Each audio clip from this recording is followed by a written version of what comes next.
you for joining. We wanted to talk today about energy leaders for the next decade, and more importantly, how COVID-19 is increasing the changes that need to go on among energy leaders and trends that had formed before this crisis began. If you go ahead and look at a recent analysis we did of the road to the top for CEOs globally, you can see in general the energy industry CEOs are older, it's less diverse, and they tend to come more from an operational background. The issues we see with that going forward are with only 2% women versus 5% at the top spot and 11% versus 19% being non-nationals. Diversity is going to be absolutely key in every way, in thought, in generational age, in backgrounds and experiences in and outside the energy industry. And then on the financial side, it has become paramount now that these leaders have financial acumen to not only navigate the difficult times we're going through, but the financial measures that are needed, which Wall Street now measures the industry by, to make sure that they truly are adding shareholder value. Les, your thoughts? Yeah, our thesis is the real competition in the energy industry in the next decade or so won't necessarily be for customers, but it will be for a new kind of leadership. Even prior to the pandemic and to the recent price collapse, the industry had an urgent need for a new kind of leadership. And this was primarily because of a secular change in the sector. You had greater and more intense shareholder pressure. You had mounting ESG issues and compliance issues. And then, of course, the need to prepare for the energy transition in the decades ahead. And over the years, we have observed that energy leaders have always had to demonstrate at least two critical attributes in their leadership. One was resiliency, another was agility. And those two have only been heightened in this new environment. So being able to embrace new technologies, being able to stay flexible and adjust. And so, our theory is and thesis is that the new energy leader doesn't already have the stomach for this turbulent roller coaster ride. They're really not going to be successful or get very far in a sector in the years ahead.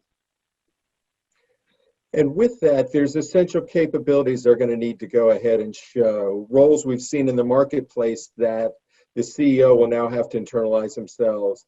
Being an activist internally, being a diplomat externally, and then advocate for their company and the industry, both internally and externally.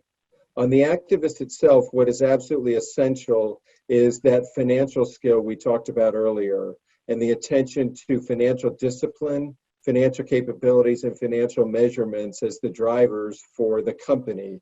To be able to do that, they're going to need to go ahead and be able to harness all the data that is available within their company and out in industry, which has gone ahead and impacted all industries and even energy more now. So being comfortable with data, handling big data, and then using that data to go ahead and measure their performance.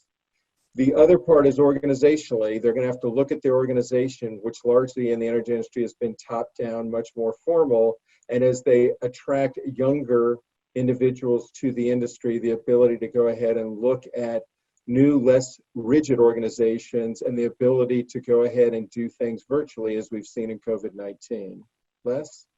Yeah, they will also have to behave like a diplomat.